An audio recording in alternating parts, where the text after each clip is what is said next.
estiu tan llarg. Bé, la idea era que fos distès i tal, senzillament era presentar-vos una peça, un objecte, per tant no es tracta de fer una gran conferència ni una gran cosa, o sigui que era una cosa passa tu passa jo que en un quart d'hora, 20 minuts, jo ja hauria d'haver acabat i vosaltres després si teniu preguntes o voleu veure el mapa el veig amb tranquil·litat. Sí, no es tracta de fer una conferència institucional d'una hora i pico en tot el que representa. Senzillament era presentar-vos això. Dins de aquest any de Mascaró Passarius, nosaltres la peça que vos presentam des del museu és aquest mapa d'aquí, avui el presentam aquí, se vos ha tirat damunt i supos que encara que no sigui sant ja sigui dins el 2024 i dins el 2024 el presentarem també a Can Saura, a Ciutadella, que tenen una exposició dedicada a Mascaró Passarius, on hem fet aquest mapa en gros. Vull dir, tornarem-nos hem demanat que també féssim la xerrada. Avui la fèiem aquí. Concretament és un dels mapes, un dels tants que vam anar a fer Mascaró Passarius, que va dirigir la zona, que concretament és de l'any 82, tal com us diu aquí. Hi ha diferents edicions, avui en dia encara el podeu trobar, o sigui, si el aneu a cercar, teniu curiositat, encara si hi ha qualcú que estigui interessat, si remena un poc aconseguirà el mapa, o sigui, vull dir... Una de les feines que va fer Josep Mascaró Passarius, que per nosaltres, o per jo personalment, és fonamental i dins el món dels arqueòlegs us és fonamental. L'arqueologia va ser una de les tantes coses que va tocar, per tant jo avui xerraré des del punt de vista de l'arqueologia, la toponímia, aquest qui m'afecta o qui té més de so, vull dir, és d'agrair que hi hagués qualcú l'any 46 que amb una bicicleta es dediqués a córrer a Menorca i anar apuntant les coses i començar a recollir i situar aquestes coses damunt un mapa, cosa que sí que havia tingut interès perquè hi havia hagut altra gent abans que havia estudiat o havia mirat el que eren els monuments, però no. En Ràmit ja té un llistat, dins de les antiguitats tèltiques ja dona un llistat de monuments, però bueno, de posar al dia i de tenir la intuïció que això tenia un valor per ell, que li podia donar un profit, vull dir, i era interessant. I ell va adquirir els coneixements de cartografia pels 3 anys que va formar part de la Legió Espanyola, dins del que era el període que va estar, el període militar que va tenir ell, es va formar en cartografia, en l'exèrcit, i va aplicar aquests coneixements per realitzar tot el que són aquests mapes i el que va fer a partir de l'any 46. Aquest que ven és un format gros, però jo encara he comprat i he anat d'excursió moltíssimes vegades, com tots vosaltres, amb el mapa desplegable que hi havia el plànol de Menorca, i de tots els municipis, i allò anaven cercant les taules i estalaiots, i anaven navegant i anaven d'excursió. Vull dir que això fins fa 20 anys jo encara l'he vist vendre, en el mapa aquest d'aquí. O sigui, vull dir que és una cosa que ha anat i que té valor. I des del punt de vista arqueològic per nosaltres és important això d'aquí. Perquè va ser el primer que va fer un recull relativament sistemàtic del que són els jaciments. Això va permetre tenir una base per el que després han estat les cartes arqueològiques de Menorca. Realment les cartes els va començar a fer a Mascaró Passarius l'any 46. Gràcies a tot aquest recull que va fer, l'any 60 i pico, el Ministeri de Cultura va decretar monuments, tots els monuments que tenien dins els llistats que havia fet a Balears, Menorca i Mallorca, vull dir, i va ser, i van protegir, va ser dels primers puestos que van tenir els monuments protegits. Tot el que està dins el llistat que ell va donar es va convertir en monumento nacional, o sigui, ja automàticament amb el canvi i tota la llei nova de patrimoni, ja van passar directament a la BIC, perquè ja estem dins el llistat, ja estem dins el de so, ja van tenir la màxima protecció. Si no haguéssim tingut aquesta feina feta, tot això no hi hagués estat. Bé que després han revisat, efectivament, sempre ens hem de revisar i hem de posar, però la base, l'origen, és aquest aquí. Gràcies a aquests llistats i a la geografia i història de Menorca que va fer després en fascicles, que hi ha les cartes arqueològiques dels diferents municipis, tots més o maco, quan ha estat hora de fer feina o de fer articles, hem estirat d'allà i hem pogut anar situant i d'això. I dins dins aquest recull, diguem-ne, de jaciments, dins aquesta carta arqueològica, va realitzar, per exemple, un mapa d'un format molt més gros, doncs que és interessantíssim, perquè vull dir, és allò d'estic picant-les, no vull dir que vas per caselles, no? Tu tens un jaciment i te diu, te dones 2 punts i tu vas en el mapa, nyac, aquí. Saps què te vull dir? O sigui que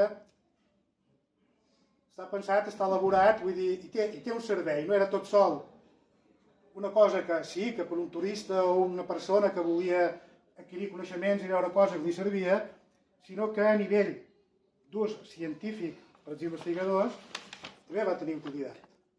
D'acord? Bueno, aquest devia ser dels darrers que va fer, perquè vull dir, el any que és de l'any 82 ja, que és això, és com el mapa aquest desplegable que us vaig dir, és un mapa de Bages, un mapa de Menorca, carreteres importants, tota una sèrie de camins, camins rurals, camins secundaris, molts d'ells perduts ja, vull dir que era bo de fer, per un que és d'aquí, era bo de fer, es poder seguir i poder trobar les coses. I tal com diu aquí a la llegenda, en els signes convencionals, damunt d'aquest mapa el que va situar són els jaciments que ell considerava que tenien més fàcil accés per la visita. No sé si us hi fixeu. Les marques dels símbols que teniu en el mapa, dins aquesta meravellosa calcada que teniu aquí, que voltes de so, és un altre element que pugui tenir el mapa. Teniu l'explicació dels diferents símbols que teniu damunt del mapa i ella indica. Són els que ell considerava que tenien més fàcil accés per poder fer la visita. Però Déu-n'hi-do ja. Si t'has de córrer tot el que hi ha en el mapa aquest d'aquí, en tens per fer unes quantes d'excursions. És bastant interessant. Per això també té molta importància tot el tema de la toponímia. Perquè, a pesar que la cartografia militar és bastant exhaustiva i té tota una sèrie de noms populars o d'això no surten en els mapes aquests d'aquí. En canvi, dins del que són els mapes de Mascaró, per exemple, si jo vos dic Can Batxigó, no sabeu on és. Però si jo vos dic que és Minicalaf Vell, qualcú ja se trobarà on és Minicalaf Vell. Minicalaf Vell està darrere Vinixica, vull dir, les coses d'aquest d'aquí, té un talaiot, tal, però vull dir, però no el trobareu damunt el mapa militar com Can Batxigó, sinó que trobareu Minicalaf Vell. En canvi, dins aquests mapes d'aquí, altres, tots aquests detalls i tot això d'aquí ho teniu, de noms populars. I després també molts que jo m'he servit a nivell de punts de costa que tenen noms molt concrets, aquest no té el detall per poder ser tan exhaustiu. El gros que us he dit de les quadrícules, sí, vull dir que hi ha raconades i d'això que té el nom exacte popular que teníem. I això després quan tu caces en la documentació que tens de naufragis en el segle XVIII o XVII o XVI, resulta que els topònims te surten. I és una manera de poder trobar coses. Per tant, la importància per això que té a nivell cartogràfic tot el que són aquests mapes d'aquí. Aquest és molt interessant en el sentit que en 50 imatges vos dona la història de Menorca. Vos explica, en 50 imatges vos explica què és Menorca i quina història ha tingut. Primer de tot, una petita explicació de què és. Mapa topogràfic de Menorca, té per a Mascaró Passariu, s'escala, evidentment, perquè tu aquí pots agafar regla i pots treure mides, però dins d'aquesta llegenda ja us dona una petita explicació geogràfica del que és Menorca, dimensions, població i demés. Ja teniu un apunt aquí del que pugui ser. Després, a nivell del que és Menorca, també dos elements, o un element bastant que ocupa la part central del mapa, la Mare de Déu del Toro. A més està en el centre. Ja representa també un altre element peculiar i característic del que és Menorca, del Toro, i sobretot la veneració que hi ha de la Mare de Déu del Toro per part de tota Menorca. No tot sols dels mercadelencs, sinó de tota Menorca. Després queda un poc desplaçat, però aquí resalta la figura del Fos III, 1287, conquesta cristiana de Menorca, i comença, diguem-ne, tota aquesta història nostra, que arriba fins avui en dia, lliga, més o manco el que és la part aquesta de la ràdio. Però, ja us deia, fa un recorregut per tota la història de Menorca, perquè comença en la prehistòria i reflexa dos monuments antics, bastant antics, del període del que coneixíem en aquell moment com a pretalaiòtic, que avui en dia es diu el període dels primers pobladors i dels poblats de navetes, que és el sepulcre megalític de les roques llises, i que no podia faltar. Teniu aquí una representació de la naveta d'Estudons. I això simbolitza, diguem-ne, per el que era en aquell moment, a l'any 82, el primer moment del poblament de Menorca. I a partir d'aquí començàvem el recorregut en 50 imatges del que ha estat la història de Menorca. Després ja si passàvem a la cultura talaiòtica, evidentment, teniu molt ben representat aquí dalt, teniu tot un recull de les principals taules de Menorca, ja s'ha de Torralba, ja s'ha de la Torre... Hi ha Torralba, hi ha Trapucó, Talatí, la característica de zona, vull dir, la Torre Trencada de Ciutadella, la pilastra darrere, vull dir, elements emblemàtics, Torre Llafuda. Les coves d'enterrament, encara que digui aquesta habitació, aquestes coves d'enterrament talaiòtiques també hi teniu representada una. El Mont dels Fonents, que és característic també d'aquest període talaiòtic final, el que considerem el principal període de la prehistòria de Menorca, i després ja té un recull de peces espectaculars, per poder-ho dir d'aquella manera, d'aquesta cultura, no? Que són el Brauet de Torralba i tota una sèrie de figures de bronze, bueno, cimoter, de guerrers i d'altres coses que s'han anat trobant dins diferents jaciments prehistòrics, diguem-ne, de Menorca. Algunes peces són aquí a col·leccions particulars, unes altres les tenim aquí en el museu, i n'hi ha dues d'elles que estan fora de Menorca, que havien estat propietat en Vives Escudero, i els va vendre, bueno, el que passava en aquell temps, no? Vull dir, ell va morir en Vives Escudero, va morir l'any 25, 1925, i abans de morir, quan just va morir, abans de morir, els va vendre i són als Estats Units. Una és a Boston i l'altra és a Nova York. Són aquestes dues. Són el port senglar que hi ha talat i la Minerva que teniu aquí dalt. I una és a Boston, no me digueu quina de les tantes és que una és a Nova York i l'altra és a Boston. Coses que passen, no? Vull dir... Del període romà, el teniu representat aquí, el cap de Tiberi. Aquest cap de Tiberi es va recuperar aquí durant la dominació francesa de Menorca, es va recuperar molt. No sabem exactament a quin tros concret, però bueno, amb una reforma que van fer els francesos, segurament per la façana del que és esport, potser podia ser la plaça de la Conquesta o qualque passa de per allà, que correspon a una figura militar de Tiberi que seria militar, seria Toracat i segurament estaria en el fòrum de la ciutat romana. Desgraciadament els francesos se'l van endur i, tal com sabeu, està en el gabinet de medalles de París. O sigui, nosaltres aquí tenim una còpia en resina, la tenim aquí dalt, però el cap original és a París. Hi va haver una exposició de món romà que va comissariar en Amaiti Orfila. Es va aconseguir que el cap anés a Mallorca, però quan va ser hora de l'exposició cap aquí, els francesos se'n van endur el cap i no el van dur. O sigui que no fa molta estona que el cap aquest d'aquí partit i no hi és. És aquest aquí baix. Si anem seguint en la història, i anem passant el que seria el test de les basíliques i del bisbe Sever, doncs tindríeu la pila baptismal de la basílica de Sant Bou, aquest mòdul d'aquí, que segons diuen és per fer pans d'hòstia, per posar, per marcar, diguem-ne, són mòduls. Aquest d'aquí, avui en dia, el bisbat de Menorca el té com a emblema, si no la veritat era l'emblema que tenia el bisbat de Menorca. Es va trobar les excavacions de la basílica de Sant Bou i el tema dels jueus reflexa aquesta peça que es va trobar en el derruïta de Favarich que és un canó d'obra de 7 braços, una menorà. És un medalló petit, que està en una col·lecció particular, és un medallonet que té la menorà.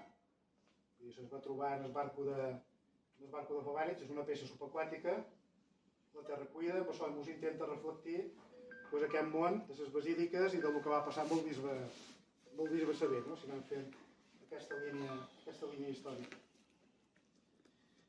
Després ja, del període islàmic, evidentment, és el castell de Sant Àgueda, que el teniu aquí.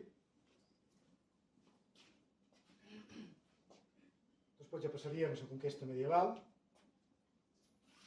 Alfons III, la inscripció que tenim aquí dalt també en el museu,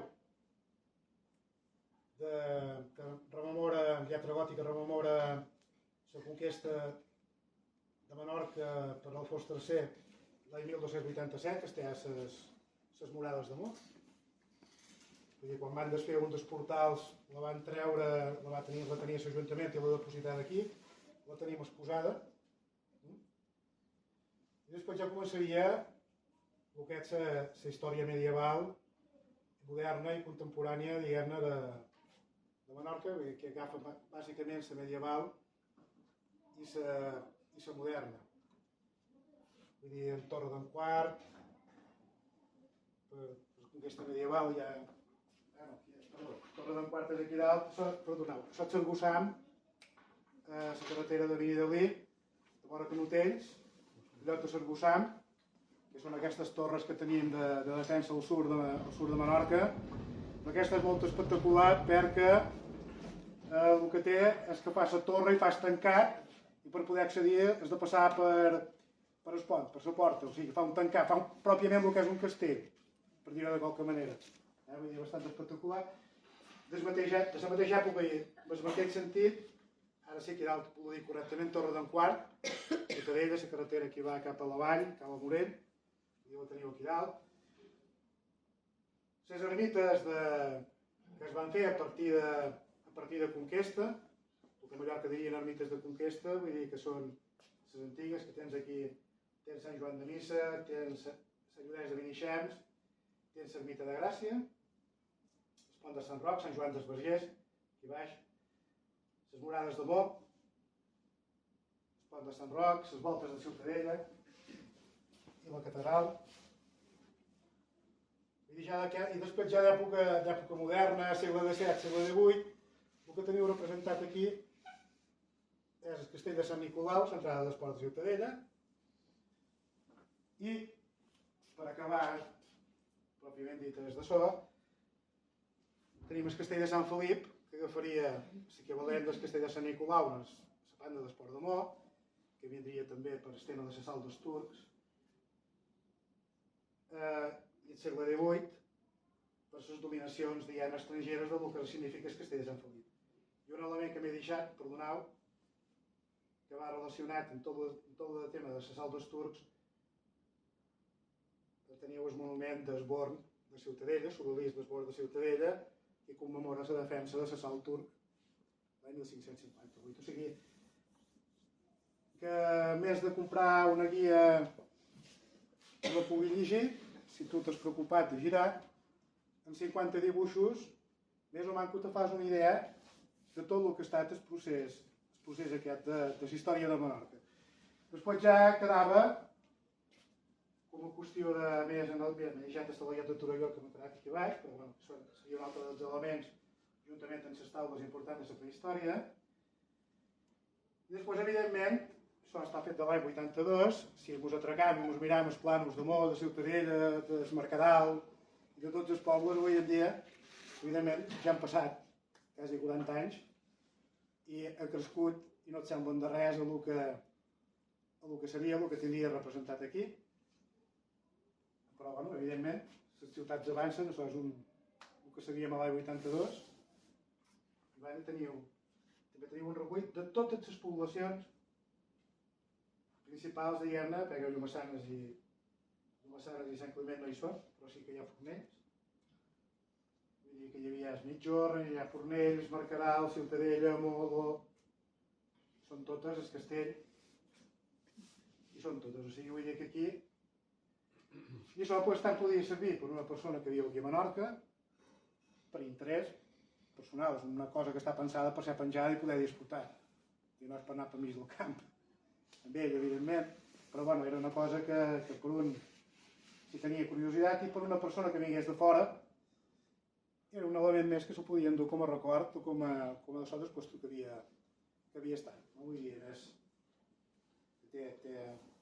evidentment avui en dia estem acostumats a altres gràfiques, ja ens han invadit altres tipus d'imatges, de materials i de coses, però pensar que era de l'any 82 estava força, era el que hi havia, el que es feia i el que de so. I jo bàsicament era el que vos volia explicar, però això vos dic que no havia de fer una gran conferència, sinó que era una cosa més o manco que la poguéssiu disfrutar. Ja si de cantar les cadires us podeu atracar, podeu mirar els mapes, si voleu demanar qualsevol cosa i amb molt de gust vos la puc contestar, vos la contestaré. Bueno, gràcies per haver vingut.